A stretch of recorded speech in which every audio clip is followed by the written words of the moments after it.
అందుకే నమస్కారం. క్యాటస్ crime awareness అని వీడియో ఇస్తున్నాను. పొలిటికల్గా మరి దీనిలో ఎందుకు ఇస్తున్నాను? పహిల్వాన్ రౌడీ షీటర్ జూబ్లీస్లో గెలిచాడు కదా నవీన్ యాదవ్, వాళ్ళ నాన్న శ్రీశైలం యాదవ్.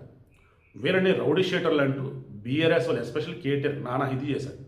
నేను గెలవగానే శ్రీశైలం యాదవ్ నవీన్ యాదవ్ వాళ్ళ తండ్రి ఒకటే అన్నాడు, అమెరికాలో బాత్రూమ్ కడుక్కునేవాడికి ఏం తెలిసింది, రౌడీ షీటర్కి పహిల్వాన్కి తేడాదే లేదా?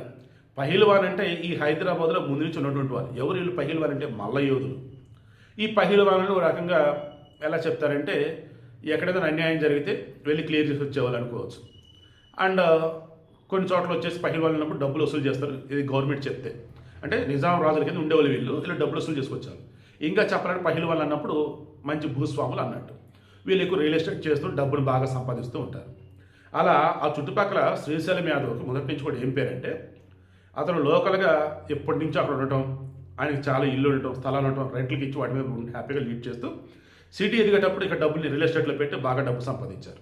లోకల్గా ఉన్నటువంటి వాళ్ళు వీళ్ళ దగ్గరికి వస్తూ పోతూ ఉన్నప్పుడు మంచి చెడు సెటిల్మెంట్లు కూడా అనకూడదేమో, పెద్ద వ్యక్తిగా అంటే మధ్యవర్తిత్వం ఉంటూ పెద్ద మనిషిగా ఉంటూ మంచి ఏంటి చెడు ఏంటి పోలీస్ స్టేషన్ దాకా వెళ్లకుండా కోర్టు దాకా వెళ్లకుండా వీళ్ళే క్లియర్ చేయడం. ఇది మేము చేసింది. రౌడీ షీటరా మేము. ఏం చేసాం రౌడీ షీటర్? నీకు ఇట్లా అర్థం తెలుసు అని చెప్పేసి నేను మాట్లాడిన మాటలు ఏవైతున్నాయో ఈరోజు చాలామందికి తెలియదు. నిజాం కాలంలో మట్టిలోనే మల్ల యుద్ధం అన్నట్టు వాళ్ళని పహిల్వాన్లు అంటారు. రెండు భూస్వాములు రియల్ ఎస్టేట్ చేసేవాళ్ళు డబ్బు ఉన్నటువంటి పహిల్వాన్లు అంటారు. హైదరాబాద్లో పహిల్వాన్లు అన్నప్పుడు ఎక్కువగా మనకి యాదవులే కనిపిస్తూ ఉంటారు. సో విషయం ఏంటి మరి? ఇప్పుడు వీళ్ళ గెలుపు తర్వాత హైదరాబాద్ సంబంధించి రౌడీ షీటర్లు ఎవరు, పహిల్వాన్లు ఎవరు, సెటిల్మెంట్లు వేసారు, ఇదంతా మాట్లాడుకుంటూ ఉన్నారు. అండ్ బీఆర్ఎస్ సంబంధించి పేరుకే తెలంగాణ ఉద్యమం నుంచి వచ్చిందనే కానీ వీళ్ళ వెనకున్నది మొత్తం కూడా భయంకరమైన రాజకీయమే, గెలిచినంత కూడా వాళ్ళు చేసిన రాజకీయమే.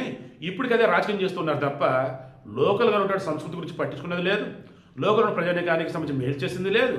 ఇప్పటికీ కేసీఆర్కి అర్థం కాలేదంత ఏదైతే ఉందో అందు కూడా కొంత ఈ కేటీఆర్కి అర్థం కాలేదు, బట్ అది కవితకి అర్థమైంది, అందుకే ఆమె దూరం జరిగిందని అంటున్నారు. సో వీడికి మెయిన్ ఇంటెన్షన్ నవీన్ యాదవ్ గెలవడం కూడా కారణం ఇందులోనే కన్క్లూడ్ చేస్తాం. ఎక్కువగా టీడీపీ ఓట్లు ఇటు షేర్ అయ్యింది. ఏ రకంగా? మాగంటి గోపీనాథ్, శ్రీశైలం యాదవ్ వీళ్ళిద్దరు కూడా హార్డ్ కోర్ టీడీపీ వాళ్ళు. గతంలో మాగంటి గోపీనాథ్ 2014 జూబ్లీస్ ఎమ్మెల్యే గెలిచిన తర్వాత బీఆర్ఎస్లోకి వెళ్ళిపోయినాడు. శ్రీశైలం యాదవ్ ఇంకా న్యూట్రల్గా ఉంటూ ఉన్నాడు. ఈలోపు నవీన్ యాదవ్ వచ్చేసి ఒకసారి ఇండిపెండెంట్గా చేశాడు, ఒకసారి ఎంఐఎం తరఫు పోటీ చేశాడు. అండ్ శ్రీశైలం యాదవ్కి తలసా శ్రీనివాస్ యాదవ్కి బంధుత్వం ఉంది. సో ఇవన్నీ కలగలిపినప్పుడు ఎప్పుడు అవకాశం వచ్చిద్దా అని చెప్పేసి ఎదురు చూస్తున్నారు.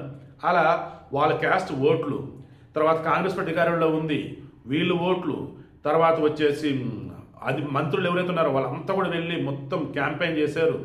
వీటన్నిటితో పాటు లోకల్గా ఉన్న వాళ్ళతో దగ్గరుండి మరి మాట్లాడుకున్నారు. అలా ఊహించిన విధంగా ఎక్కడో -10 దగ్గర ఉన్నటువంటి కాంగ్రెస్ ఈరోజు +12కి వచ్చేసింది. ఏది? జూబ్లీ హిల్స్లో 24,900 మెజారిటీ కొట్టారు. భారీ మెజారిటీ అది. ఏదో రకంగా పాప ఇక మాకంటే సునీత మననే చెప్పారు, ఆమె ఓడిపోయిందంటే కష్టాలను ఎన్నంటూ ఉంటాయి. కోర్టు కేసులు ఎందుకు? మాగంటి గోపీనాథ్ చనిపోయినప్పుడు ఎలా చనిపోయాడు ఏంటి తెలియాలి, మాగంటి గోపీనాథ్ ఆస్తులు ఏమైనా తెలియాలి, అండ్ మొదటి భార్య ఉండగా రెండో పెళ్లి ఎలా, ఇవన్నీ ఉన్నాయి. సో ఇప్పుడు ఆమెకు బీఆర్ఎస్ అండగా ఉంటారా లేదా, అండ్ ఆమె ఒక్కటి ఎలా ఫేస్ అవుతుంది ఏంటనేది ఇక ఆమెకి ఆ దేవుడి అండగొండాలని కోరుకుంటున్నా. సో వీడియో క్లోజ్ చేస్తున్నా.